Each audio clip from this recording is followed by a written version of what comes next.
Goblet of Fire. What I thought was simply some kind of like, I don't know, some kind of adventure thing, trying to be a trophy at the end of the day, and this trophy was to put the top competitors from different schools into one battle, and the winner gets to host the trophy at the end of the duel. I like that. I like tournaments. I like challenges. I like seeing characters get put in situations and they gotta, smart and outthink their way out in different struggles to win a championship. I'm a huge fan of sports, so I freaking love competition. And this movie, The Goblet of Fire for Harry Potter, was so good to me. I like this movie a lot. Now, does the movie have flaws? Yes, it does. It's not a perfect movie, but we're gonna go ahead and get into it with this movie, Harry Potter and the Goblet of Fire. Let the games begin. Play the NFL box tune for a little bit, because I want to get demonetized. Yeah, that's the good stuff.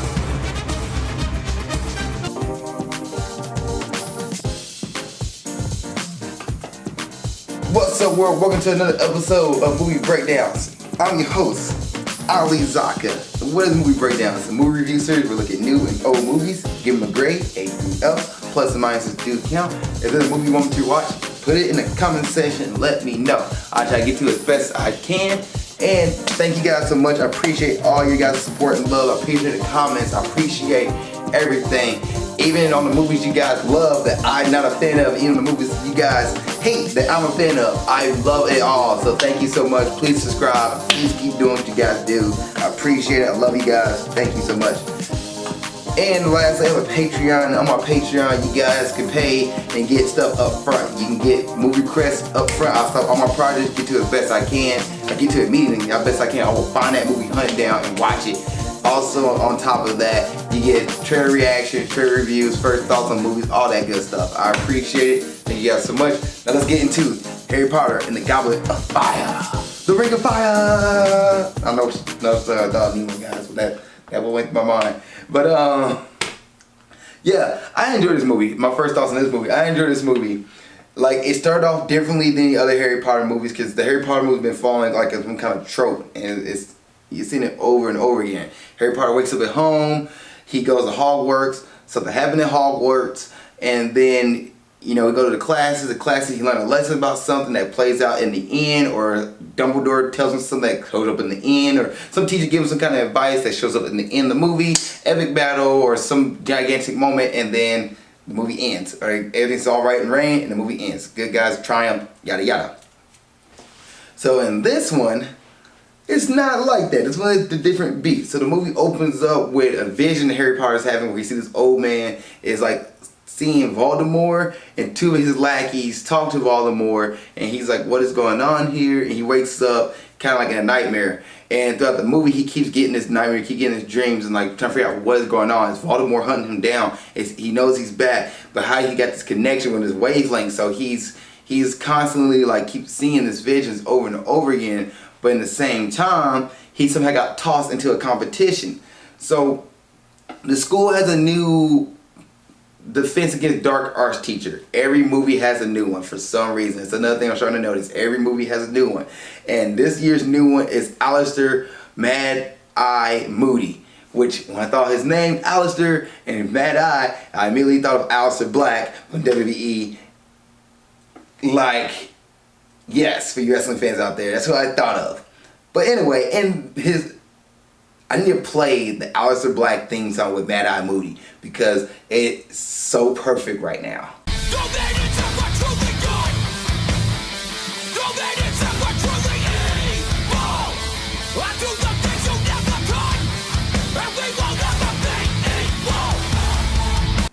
But the guy, that's me a little bit of a twist in the end of the movie there, who Mad Eye really is in this movie. So these schools come from all over the place. well, before I get to that, they go to the Quidditch World Cup, which I thought was pretty cool. You get to see different wizards from different countries and different races all come together in this giant World Cup. And I thought that was pretty cool. I want to know more about the Quidditch world. I want to know more about the other schools in different cities. I want to know about the United States. I want to know about Africa. I want to know about Japan. I want to know all these different places that these kids come from, and or these, not kids, but these competitors. I guess they're kids too, but teenagers and adults all come in to play the giant Quidditch World Cup. I want to know more about this, and the kind of goes to like a festival for it too. Like, it was weird. They like all camped out, but then the camps turned to houses. I love it. I love it. And then the World Cup gets shut down because Voldemort's henchmen show up and they just wreck stuff. And now Voldemort is back. It's a sign that he's back, and stuff about to get real. So the students go to Hogwarts. Harry Potter, Hermione, and Ron, they're all together because they all went to the World Cup together. With also a new character, Cedric Diggory, who is Edward Cullen, who is Robert Pattinson. Edward Cullen is now in my Harry Potter series. God dang it.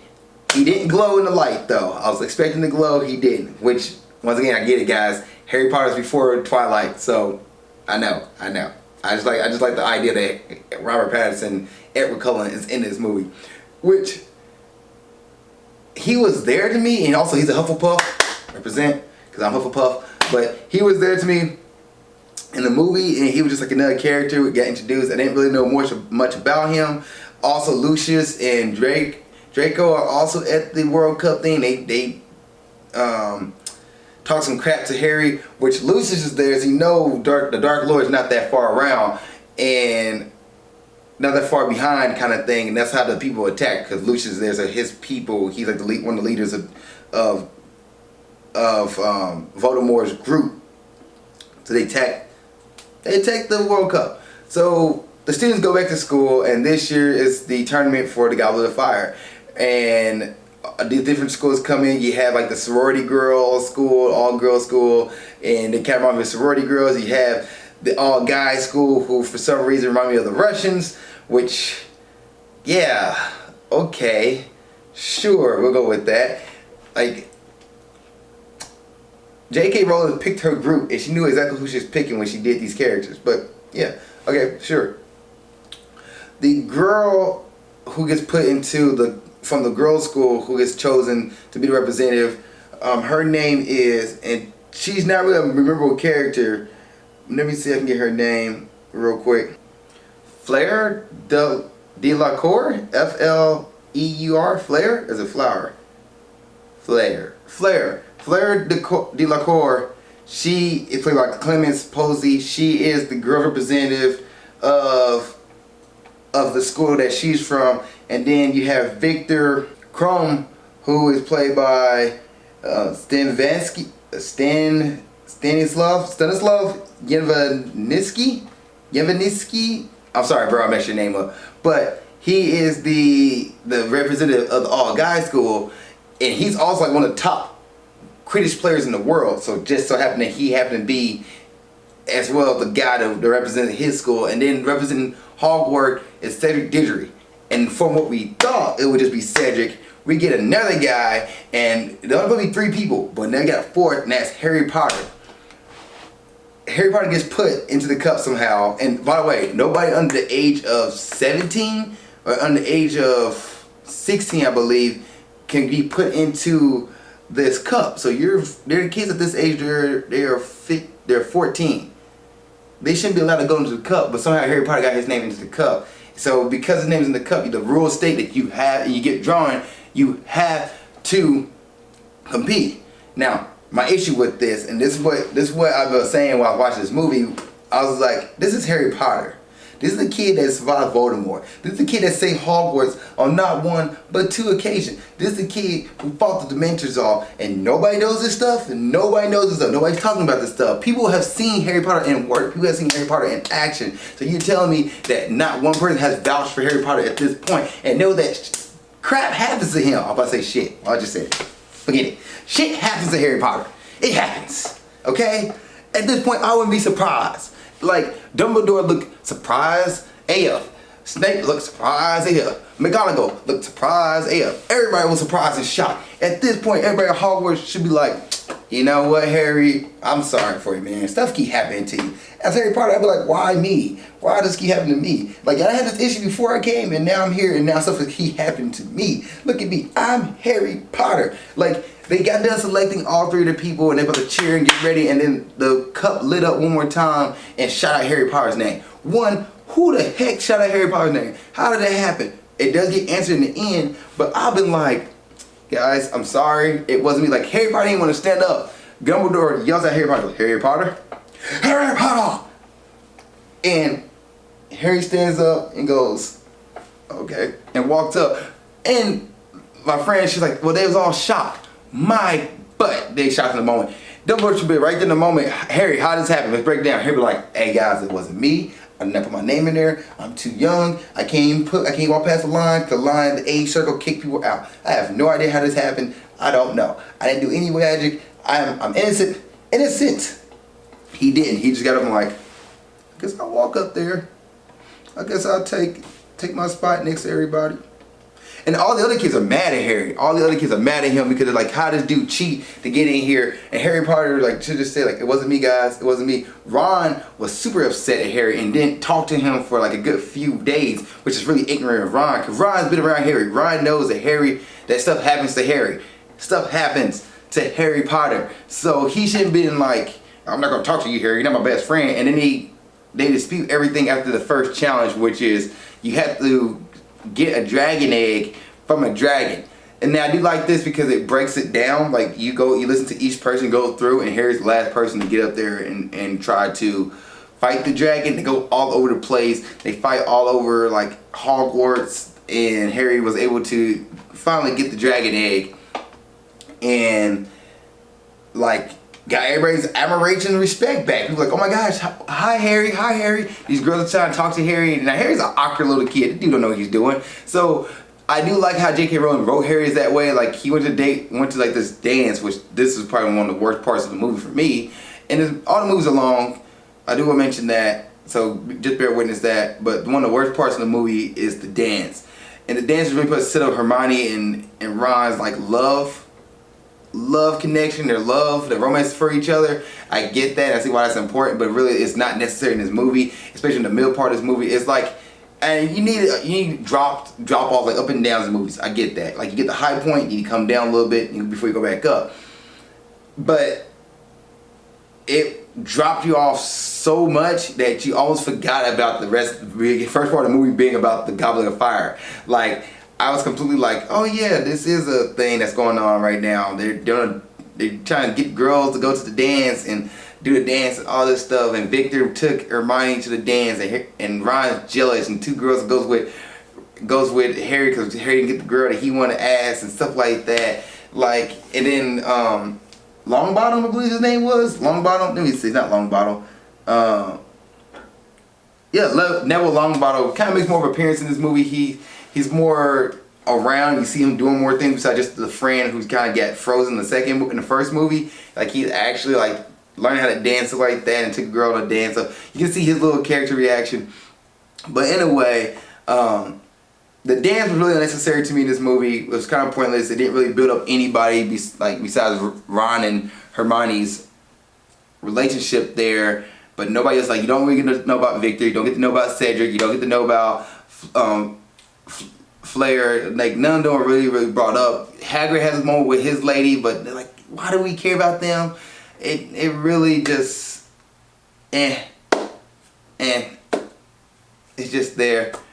Also thought this movie, Mad Eye Moody has been like changing kids. For example, he changed Draco into a ferret, and he also been using his powers to like hurt the spider. Like he's the new teacher protector against defense against dark arts, and this guy is using dark arts on the spider in this movie. This is a very important thing because it shows you what the 3 illegal spells are. The one to control somebody, the one to torture somebody, and the last one to kill somebody. And the kids learn about this real quick, and they do play on that. They play on it a lot. And so he's kind of be more exposition dump, but also he's doing things like changing kids into ferrets, like turned Draco to a ferret, which you're not going to use magic on students, but he does. Like, so he's not playing by the rules of the rest of the school, and people like wondering what's going on here. But he's now been told to train Harry and keep his eye on Harry because Harry been put in a situation and we don't know why.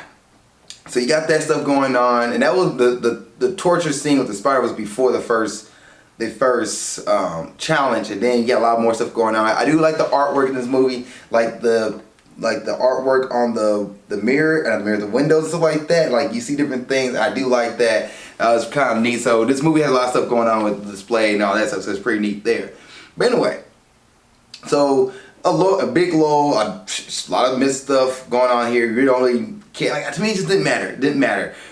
Then the next challenge was you have to find something that was stolen from you, which there are mermaids in this movie. So I'm like, this world has everything. It has dragons. It has mermaids. It got different kind of mystical creatures. Like this world is neat. I'm really intrigued into the world of Hogwarts here, in the world of wizardry right now. But they have to go into the water and within an hour and find their friends. So Harry ended up finding their friend. He found Ron that was kidnapped. He also found Hermione, but Victor saves Hermione. He finds the girl that he really wanted to talk to, but Cedric takes her. And then Flair has to drop out, and the one person who's left is Flair's sister. Harry saves them both and fights off some mermaids and some other creatures and gets second place because of his act of bravery. So right now it's like a big close tie. It's a really close race between everybody here. And Harry was able to swim in water because he was giving gills by Longbottom. And Longbottom like say, oh, hey man, here's some things for you to breathe in. He changed them to a fish. I like that. That's pretty cool. And then you get the last challenge, which, well, I guess before that part, we probably should talk about the dreams that Harry's having. And Harry goes to talk to Dumbledore about the dream, and Harry's like, and Dumbledore's like, forget about it. And during this scene, Harry looks into this pool. Dumbledore be taking his dreams out and putting in this pool that he can't sleep, and you get a flashback to the past where one of the guys who is the teacher of the other school, he is doing a like investigation before he gets into Hogwarts and Azkaban, and he's about to reveal who the next person is. He's like, it's Snape. They're like, no, Snape has been a spy, but he's on our side. It's somebody else. Like, we know about him forever. And then he's like, there's one more person, and that is Barty Crouch Jr.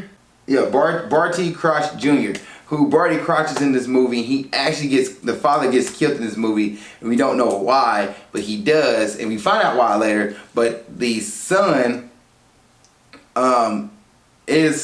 was one of the guys that works for Voldemort, and he's supposed to be locked away. But we don't know he got out, but he's supposed to be locked away. And Harry's like seeing this guy, and he's like, hey man, what's going on? And he talks to Voldemort, and not Voldemort, he talks to Dumbledore, and Dumbledore's like, just forget about it, don't worry about it. Snape is like, Harry, you're stealing my stuff, stay out my stuff, kid. And so there's stuff going on, and we don't know what's going on here. And kind of find out Moody is behind it all as right now.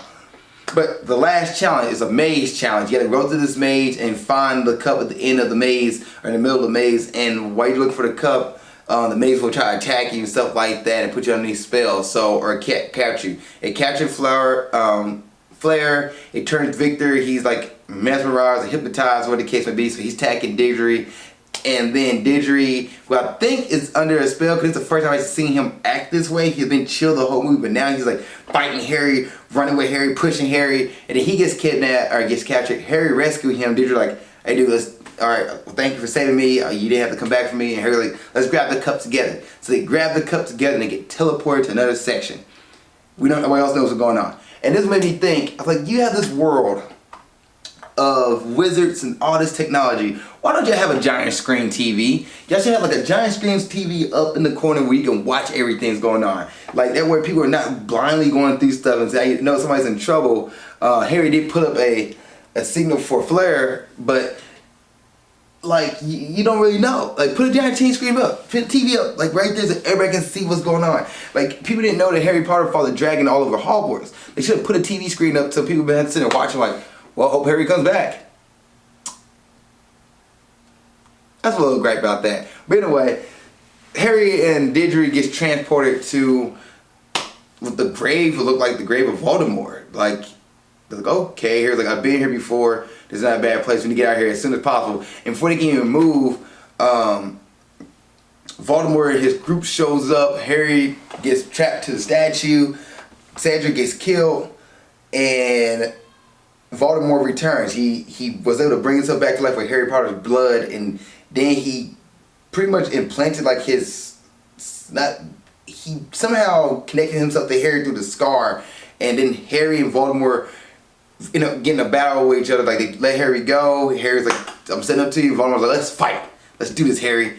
And they fight each other. This giant battle is pretty cool, like Kamehameha wave kind of thing, lightsaber light show, Star Wars, green and red battle plays out. And my friend told me this too. She's like, they both have sister wands, so they can't attack each other, they can't overpower each other, and also they connect to each other. So that's how Harry's parents were able to come out, and the guy who was killed in the movie, and Cedric Diggory, who was just killed by Voldemort, they all come out together and they pretty much fight Voldemort off. Harry Potter escapes with the body of Cedric and gets back to the rest of Hogwarts and says, like, guys, Voldemort's back, Cedric is dead, and we are in bad trouble right now. We have to do something. And there was the Dark Lord is back. What? And then the movie ends with, we gotta prepare ourselves for battle because the Dark Lord is back.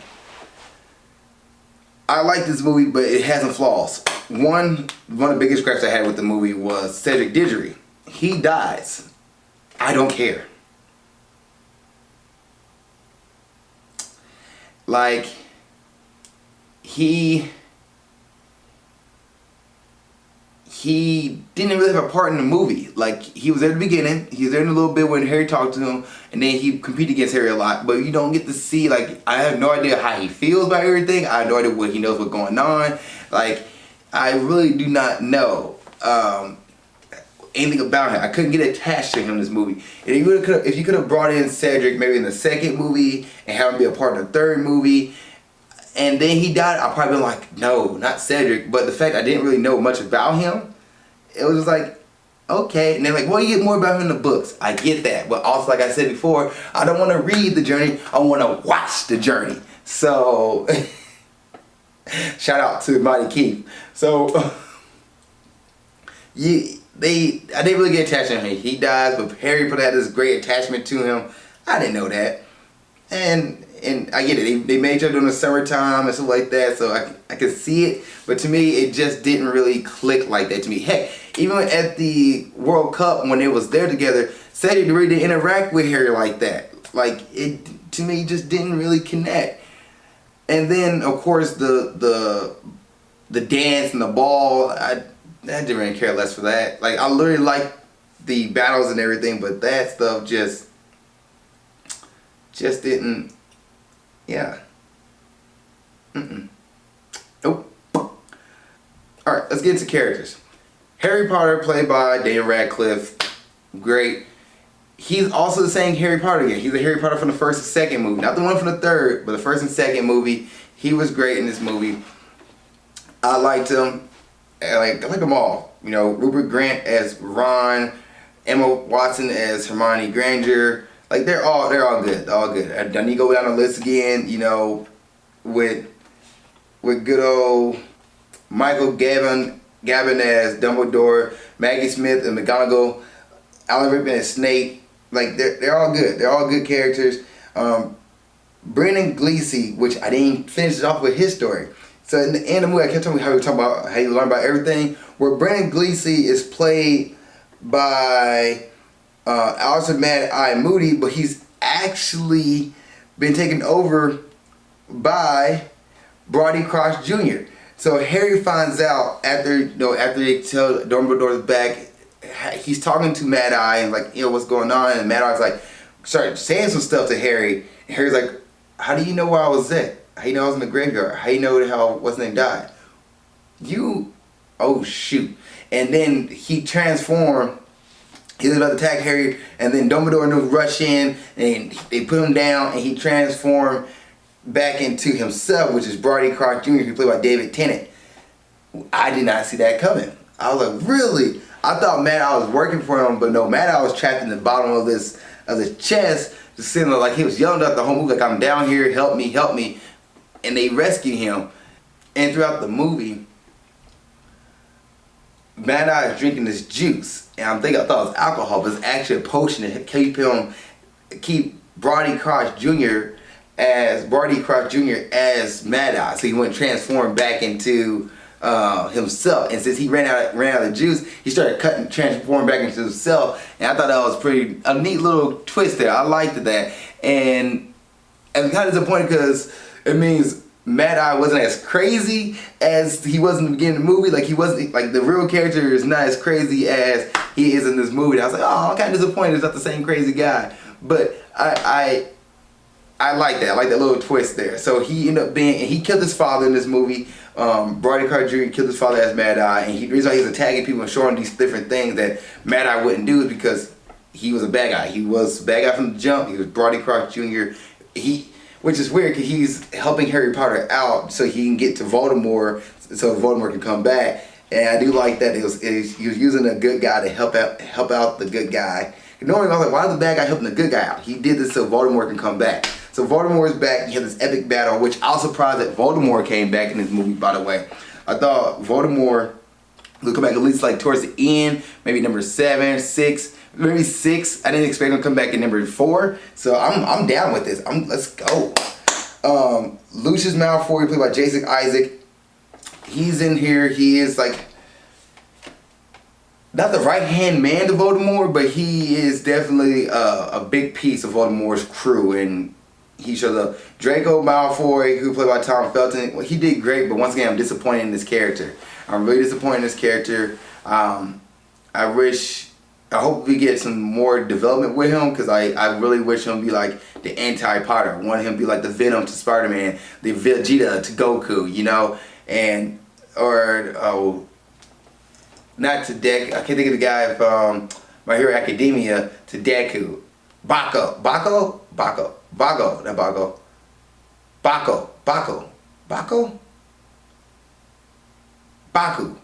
Nah, that's his name. I'll mess his name up right now. Oh gosh. Let me look that up. Bakugo. I wish he would do the Bakugo to, Midoriya. So that's one thing I wish for here. And I'm not seeing it right now. Not seeing it. What are characters I want to talk about here? Timothy Spall's back in the movie as Wormtail / Peter Pettigrew, and he's pretty much one of the main guys to help Voldemort come back. So Voldemort is back, and Voldemort is played by Ralph Fiennes, who plays Voldemort.